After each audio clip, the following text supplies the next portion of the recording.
5 star cloud kitchen. ఈ దారిలోకి మేము వచ్చాం. పూర్తి వివరాలకు చదవండి రేపటి Sakshi Hyderabad edition. NHRC chairperson విజయభారతిని కలిసిన వైఎస్ఆర్సీపీ ఎంపీల బృందం. ఏపీలో మానవ హక్కుల ఉల్లంఘనలపై ఎన్హెచ్ఆర్సీకి ఫిర్యాదు. మాజీ సీఎం వైఎస్ జగన్ను కలిసిన ఇంటూరి రవికిరణ్ భార్య సుజన. తన భర్త పట్ల పోలీసుల వేధింపుల గురించి గోడు వెళ్లబోసుకున్న బాధితురాలు. చట్టపరంగా పోరాడతామని భరోసా కల్పించిన వైఎస్ జగన్. అక్రమ కేసులతో తన భర్తను 21 రోజులుగా హింసిస్తున్నారన్న ఇంటూరి రవికిరణ్ భార్య. పోలీసులు చాలా కఠినంగా వ్యవహరిస్తున్నారని ఆవేదన. ఏ ఒక్క పోలీసును వదలనని, ప్రైవేటు కేసులు పెడతానని వెల్లడి. సోషల్ మీడియా కార్యకర్తలకు వైఎస్ఆర్సీపీ అంట. గుంటూరు జైల్లో సోషల్ మీడియా యాక్టివిస్టులను పరామర్శించిన వైఎస్ఆర్సీపీ నేతలు. పోలీసులు చట్ట ప్రకారం పనిచేయాలి. బాబు చెప్పినట్టు కాదు. సోషల్ మీడియా యాక్టివిస్టుల అక్రమ అరెస్టులపై అంబటి ఫైర్. సూపర్ 6 పథకాల అమలులో కూటమి క్లీన్ బౌల్డ్. గతంలో అమలైన ఏ పథకానికి నిధులు కేటాయించలేదని వెల్లంపల్లి సీరియస్. ఇప్పటికిప్పుడు ఎన్నికలు నిర్వహిస్తే వైఎస్ఆర్సీపీ విజయం సాధిస్తుంది. బాబు సర్కారుపై తీవ్ర వ్యతిరేకత మొదలైందన్న రాచమల్లు. ఏపీలో పోలీసు రాజ్యం నడుస్తోంది. తప్పు చేయనప్పుడు భయపడాల్సిన అవసరం లేదు. అక్రమ అరెస్టులపై న్యాయ పోరాటం చేస్తామన్న మల్లాది విష్ణు. ప్రజలను మోసం చేయడం చంద్రబాబు నైజం. బడ్జెట్ కేటాయింపులు అన్ని వర్గాలకు అన్యాయం జరిగిందన్న గోపిరెడ్డి శ్రీనివాస్. తల్లికి వందనం పథకానికి కూటమి మంగళం పాడింది. బడ్జెట్లో పథకాలకు నిధులు కేటాయించలేదన్న బ్రిజేంద్రారెడ్డి. సోషల్ మీడియా కార్యకర్తలను జైల్లో పెట్టి చిత్రహింసలు చేస్తున్నారు. డైవర్షన్ పాలిటిక్స్ మానే సూపర్ 6 పై దృష్టి పెట్టాలని దేవినేని ఆగ్రహం. సూపర్ 6 పథకాలకు కూటమి ప్రభుత్వం మంగళం పాడింది. బాబుకు ప్రజలు బుద్ధి చెప్పాలని మాజీ ఎమ్మెల్యే స్వామిదాస్ ఫైర్.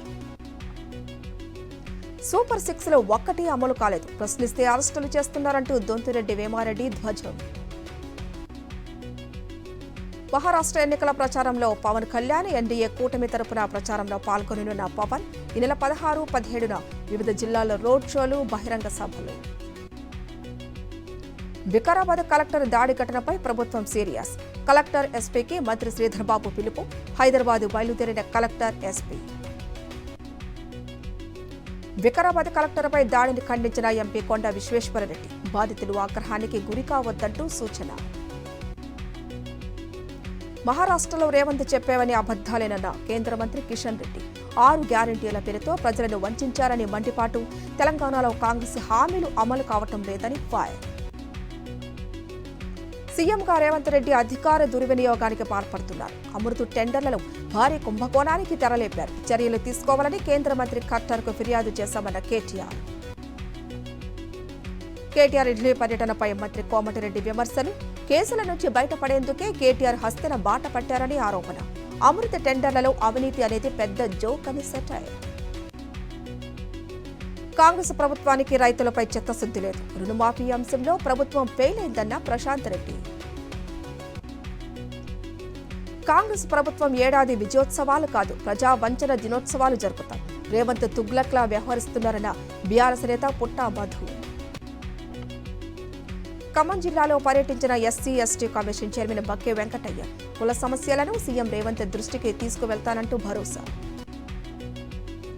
ఖమ్మం జిల్లా పత్తి మార్కెట్ను సందర్శించిన కలెక్టర్ ముజమ్మిల్ ఖాన్. పత్తి కొనుగోలు అవకతవకలపై కలెక్టర్కు ఫిర్యాదు చేసిన రైతులు.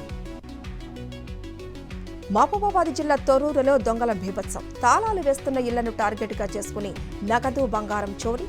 దొంగలు వెళ్తున్న ఆటో దృశ్యాలు సీసీ కెమెరాలు రికార్డ్. మహబూబాబాద్ జిల్లా కొత్తగూడలో దారుణం. ఏకలవ్య రెసిడెన్షియల్ స్కూలులో సమస్యలతో విద్యార్థుల అవస్థలు. ఉపాధ్యాయులపై ఆగ్రహం వ్యక్తం చేస్తున్న తల్లిదండ్రులు. కాలుష్య కోరల్లో చిక్కుకున్న యమునా నది. ఫ్యాక్టరీల విద్యార్థులు నురగలు కక్కుతూ పారుతోన్న నది. భారీగా తగ్గిన బంగారం ధరలు. 10 గ్రాములపై 550 రూపాయల తగ్గుదల. పుష్ప 2 ట్రైలర్ లాంచ్ కు ముహూర్తం ఫిక్స్. ఈ నెల 17న సాయంత్రం 6:03 విడుదల. నష్టాల్లో కొనసాగుతున్న దేశీయ స్టాక్ మార్కెట్లు. 500 పాయింట్లకు పైగా నష్టంలో సెన్సెక్స్.